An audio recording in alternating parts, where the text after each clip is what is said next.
Good morning student, welcome back. आज फिर हमें एक नई वीडियो के साथ है। आज का जो वीडियो है, टॉपिक है द गोल्डन एग। ये जो चैप्टर है, चैप्टर 9 है, क्लास फर्स्ट का ये चैप्टर नंबर 9 है, द गोल्डन एग। जैसे कि नाम से ही समझ में आ रहा है, गोल्डन एग की बात हुई है, इसमें सोने के अंडे की बात हुई है। तो चैप्टर स्टार्ट करने से पहले हम इसके अंदर जो कुछ हार्ड वर्ड्स दिए हुए हैं उनको देख लेते हैं। हार्ड वर्ड्स में है first barber, one who cut our hair, जो हमारे बालों को काटता है, नाई हम जिसे बोलते हैं वो बार्बर है। इनफ, टू मच, इनफ मतलब काफ़ी हो जाना, वो इनफ कहते हैं। Clucking, the sound made by a hen, मुर्गी के द्वारा जो साउंड निकाली जाती है, आवाज़ निकाली जाती है, वो कहलाती है क्लकिंग। फीस्ट, ए लार्ज और द स्पेशल मील, फीस्ट मतलब दावत, बहुत अच्छा जिसमें खाना होता है। सरप्राइज्ड, फीलिंग स्ट्रेंज, सरप्राइज मतलब अचानक से कोई चीज़ आपके सामने आ जाना और आप उसे देख के जब आश्चर्यचकित हो जाते हैं, वो सरप्राइज होता है। स्पेयर, लिविंग अनहर्ट, स्पेयर मतलब आप बगैर किसी को नुकसान पहुंचाए उसको छोड़ देना, किसी को पकड़ के और बगैर नुकसान पहुंचाए उसको छोड़ देना, स्पेयर कहलाता है। डिलाइट, हैप्पीनेस, हैप्पीनेस का मतलब होता है खुशहाल, हमेशा प्रसन्न रहना। Greedy, having the excessive desire, यानी कि बहुत लालची होना, हमेशा चीज़ों की इच्छा रहना मन के अंदर, वो कहलाता है greedy. So let's we start this chapter.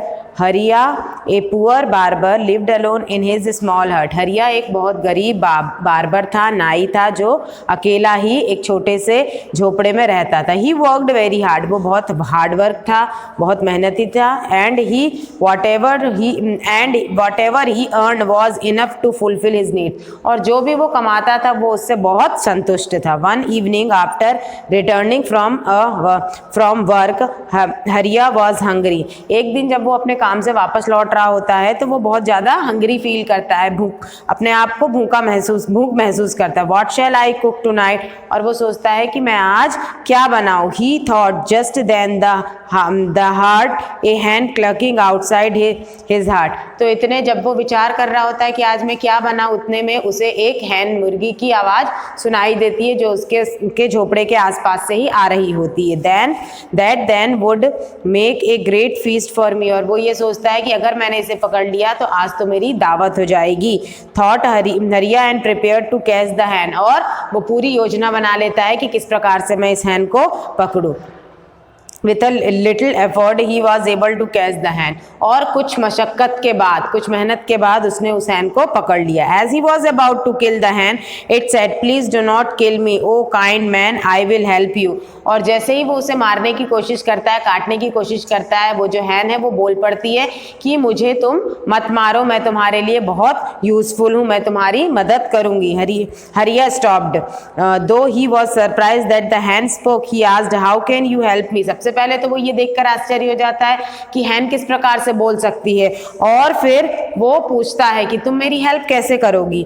If you spare my life I will lay a golden egg every day for you, और वो बोलता है अगर तुमने मेरी जान बचा दी, मुझे बगैर नुकसान पहुंचाए मुझे छोड़ दिया, तो मैं तुम्हें रोज एक गोल्डन एग यानी सोने का अंडा दूंगी। Hariya was surprise to hear this promise, Hariya surprise हो जाता है कि हैन ने जो प्रॉमिस किया है क्या वो फुलफिल करेगी, ए गोल्डन एग, और वो सोचता है कि एक सोने का अंडा, दैट टू एवरी डे, और वो सोचता है कि अगर एक सोने का अंडा मिल गया तो ये तो बहुत अच्छी बात है, मतलब बहुत कुछ हो जाएगा इससे मेरा।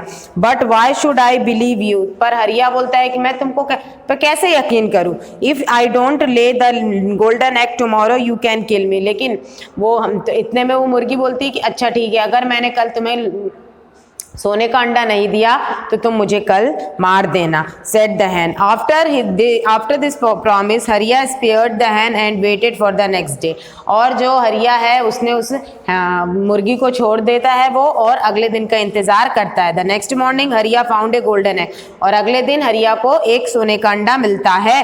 कहाँ मिलता है? अपनी झोपड़ी के बाहर। And the Hahn sitting beside it, और जो है मुर्गी है वो उसी के साइड में बैठी रहती है। It is true you really can ले गोल्डन एग, और वो बोलता है कि हाँ ये तो तुम सही कह रहे हो कि तुम वो सोने का अंडा दे सकती हो। शाउटेड हरिया विद अ ग्रेट डिलाइट, और बहुत ही ज़्यादा खुश होते हुए वो चिल्लाने लगता है, मतलब बहुत ही ज़्यादा खुश हो जाता है। He did not tell this to anyone, लेकिन वो ये चीज़ इस चीज़ के बारे में किसी से भी नहीं कहता है। Fearing that other would catch the हैन, अब वो सोचता है कि अगर मैंने किसी के बारे में इसकी चर्चा की तो इस मुर्गी को कोई भी चुरा के ले जा सकता है। From that day onwards the hen would lay the golden egg every day, और उस दिन से डेली वो जो मुर्गी है वो एक गोल्डन एग हरिया को देती है। इन रिटर्न हरिया took good care of the hen, और इसके बदले में जो हरिया है वो उस हैन की बहुत अच्छे से देखरेख करता है। वेरी सून हरिया बिकम रिच, और बहुत जल्द ही हरिया जो है एक रिच मतलब बहुत ही ज़्यादा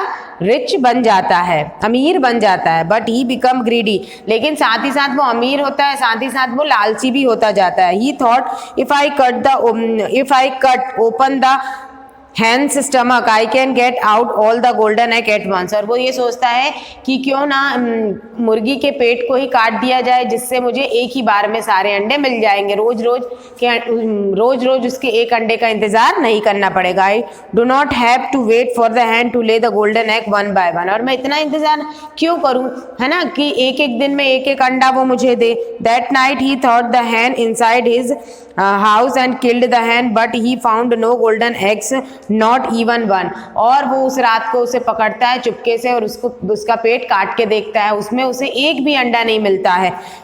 What have I done? My greedy had made me kill the hen, he cried, but it was too late. और वो सोचता है कि अरे मेरे लालच ने मुझे इस हैन को मारने पे मजबूर कर दिया, अब मेरे हाथ में कुछ भी नहीं रह गया, और वो रोने लगता है और अपने दुख को व्यक्त करने लगता है। तो इस प्रकार से ये स्टोरी यहाँ पर ख़त्म हो जाती है। ये स्टोरी आपको ये बताती है कि कभी भी हमें लालच नहीं करना चाहिए, धैर्य के साथ काम लेना चाहिए। नेक्स्ट वीडियो में हम मिलते हैं। Till then keep watching. Thank you.